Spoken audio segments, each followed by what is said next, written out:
Hey, welcome to Florida Fishy Finger, our YouTube channel. And before I forget, don't you forget to subscribe. Okay, today I want to tell you about everything you need to know to get a shark to the beach.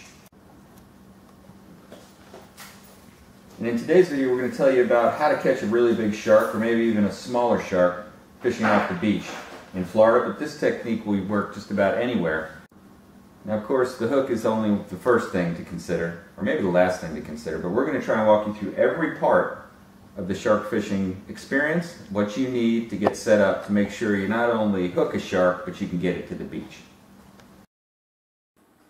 Now, this is a heavy reel. I'd say this thing weighs about 3 pounds, right around there. It's got beautiful kind of engraving on the plastic pieces here. And I'll go over some of the functionality of this thing in a second, but you can see it's got places on the reel where you can clip it into a harness, which is real nice. It also gives you the ability to fasten it onto the pole itself for extra strength. And if you hook into a really big shark, you're going to need this. Because if it's big enough, you get into a 14-foot plus shark, and we have off the beach, it can pull the reel literally right off of the rod. So you really want to make sure you have a worthwhile setup so you don't lose the big one. Now, we picked up this reel. I felt like it was a pretty big bargain actually at Bass Pro Shops for 150 bucks. And another hidden cost in buying a reel this size is buying all of the line to put on there, and that can run you another $50 to $100.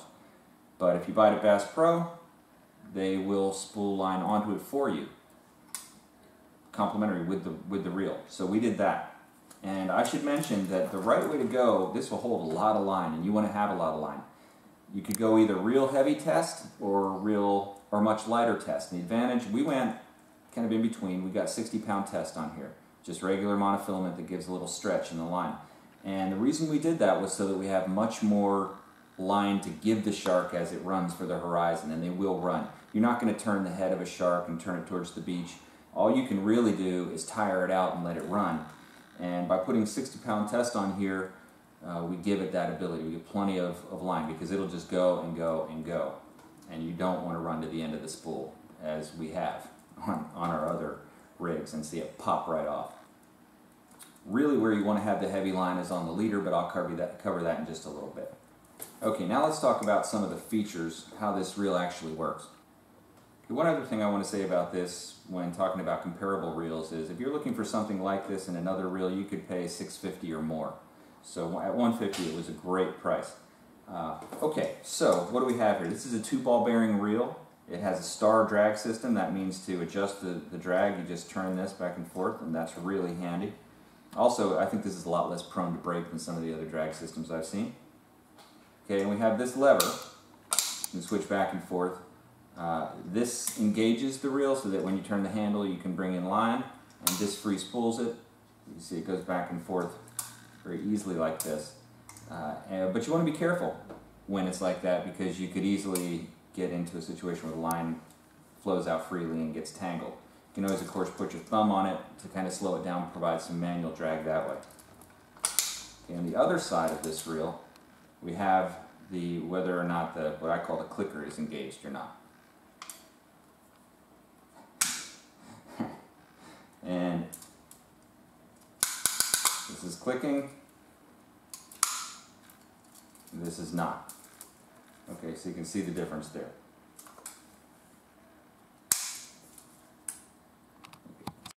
Okay, the next thing you need to consider is getting a rod that's going to do the trick. Now, you can spend a lot of money on a fishing rod, as you probably know. We don't have a lot of money to spend on it, so we just try to get something that is going to be high quality enough. And for us, that's the Shakespeare Ugly Stick. This is a 6'6" medium heavy rod that's good for fishing from the beach as long as you're not trying to cast. This is really no good for casting at all. And the reason we don't care about the casting ability of it is that we take the bait out on the nose of a surfboard or kayak late at night, and that gets it way out in the ocean, and we don't even ever try to cast it. If you wanted to cast it, of course, you'd have to get a much larger pole. That's a whole different type of fishing. But this rod has worked out really well. Another thing is that this rod also gives you the ability to put it in a harness. It has this system here on the end where you can put it into a bolt in a harness which you're going to want to consider getting a harness. I'll show that a little bit later, but when you hook into a big one, if you have to spend an hour or so reeling on it, a harness is what you're going to eventually wish you had. And then if you're not in a harness, of course it has this rubber cap that you can put on it to keep it so that it's more friendly to rest against your fight. Okay, so now we're going to move on to talking about the rig itself. And there's a lot of different rigs you can experiment with. We generally use just a piece of rock that we find on the beach as a weight that we tie onto our rig through a separate smaller swivel with some very light pound tests, so then when the shark takes the bait, it just breaks the weight off. And it was already at the beach anyway, so we're not leaving any garbage there. But one tool you're definitely going to need is a crimper, a barrel crimper used to put on the barrels when you make your leader. Of course, you can buy a shark rig. Got one here. You can buy a shark rig generally at the store, something like this, already with the leader and so on. But I would be a little hesitant to trust this. Maybe bring one of these as a backup, but you don't necessarily know what the pound rating is on the swivel, what the strength of the wire is going to be, the leader that's going to be used. So, you know, you have more options when you make it yourself. You can get one of these. I got this at Bass Pro Shop as well. You can get one of these for about 20 bucks. I like this one because it's got the nice padded handles, so that you really have to bear down to crimp on some of these barrels. And when you do, you want something that's not going to bite into your hand when you do that. Okay, now there's two types of leader, and the leader is really important to have nice sturdy leader. Two types of leader that we use. The first type is 400-pound monofilament leader, and it comes in you get this one, it comes in a big bag like this, you get plenty of it, and then we just crimp it into pieces that we want crimped on in the loop swivels. You can see this one, we've got this monofilament connected onto a store-bought rig that we got, and we have I think this is a 400-pound swivel on here. That's important too, is that the swivels that you buy to connect it have the correct pound rating. You don't want to have something that's 400 pounds connected to a 400-pound steel leader and then have a 100-pound swivel in between, because that's going to be the point where it breaks. Always look for the weak spot in your rig. But this has worked out pretty well. We have had it frayed on really gigantic creatures in the middle of the night, but for the most part it works. Now I'd recommend that you make your leader as long as you think there's a shark big enough.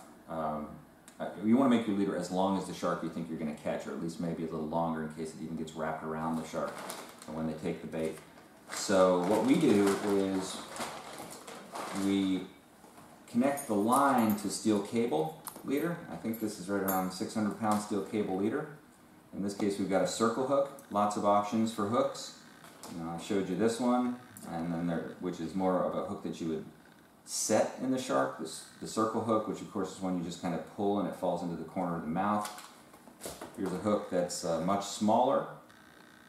You might get straightened out on a bigger shark for sure with this one, but it can be used for gigantic redfish or sharks. But we attach our hook, very large hook, to the steel leader, crimp it, and then we'll put about 6 feet of steel leader all the way down to another swivel. You can see we've got 2 swivels on there. One is a small swivel and one is the larger, heavier pound swivel. And the smaller swivel is what we attach the light pound test to a rock that we find out, because we've got rocks on our beach here, so it's easy to find a weight that's a few pounds that will keep it stationary in the ocean current. And then this swivel is the one that we attach to that monofilament. Here's a good example. Okay, so we have a swivel attaching to the monofilament, and then this monofilament goes all the way out to the beginning of our 60-pound test on our rod. Okay, one other thing, like I mentioned, that you're definitely going to need, if you think at all you have a chance of catching a big shark, even little sharks wouldn't be bad to have one of these, is a fishing harness.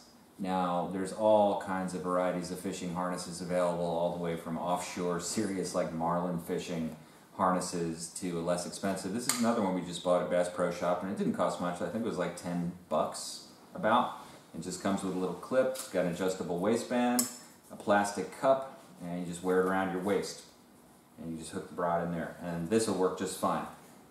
Now granted, it's not super comfortable, but you could always put a towel in between it and your body to help give an additional cushioning. So I'd recommend just having one of these around, because when you hook into the big one, you're going to wish you had it. Okay, now when we fish for sharks, we always do catch and release. You know, you may not want to do that. You may want to eat the sharks. I don't personally really like the taste of shark much. I know some people say soak it in milk. You know, if I have to soak a fish in milk to eat it, I'm not that interested. But if you are, just be aware they're pretty high in mercury content. They're one of the fish that are right at the top of the high content mercury fish scale.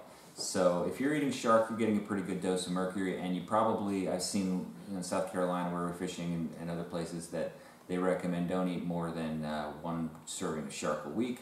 You know, but it's entirely up to you. I just thought I'd mention that when you're eating a shark, it's a little bit different than going down to the beach and catching a smaller fish that's much lower in mercury content. You're really getting a pretty high dosage.